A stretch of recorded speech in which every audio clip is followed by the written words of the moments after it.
वंचित बहुजन आघाडीच्या उमेदवाराचा प्रभाग क्रमांक 6चा विकासाचा अजेंडा, होम टू होम प्रचारात मतदारांचा वाढता प्रतिसाद।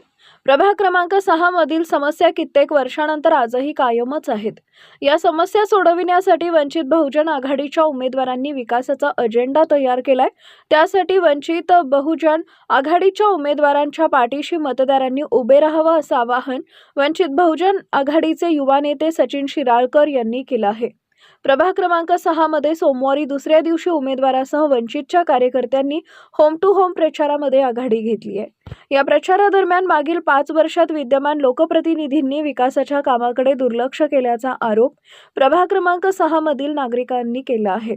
प्रभाग क्रमांक 6च्या विकासाचं विजन घेऊन आपण निवडणुकीला सामोरे जात असून वंचित बहुजन आघाडीचे नेते प्रकाश आंबेडकर आणि युवा नेते सुजात आंबेडकर यांच्या मार्गदर्शनाखाली प्रभाग क्रमांक 6 मध्ये विकासाला गती देण्याच्या दृष्टीने निवडून आल्यानंतर जनतेच्या संपर्कात राहून काम करणार असल्याची ग्वाही सुद्धा शिराळकर यांनी यावेळी बोलताना दिली आहे। न्यू लक्ष्मी चाळ, दमानी नगर या ठिकाणी होम टू होम भेटून नागरिकांशी संवाद साधण्यात आला।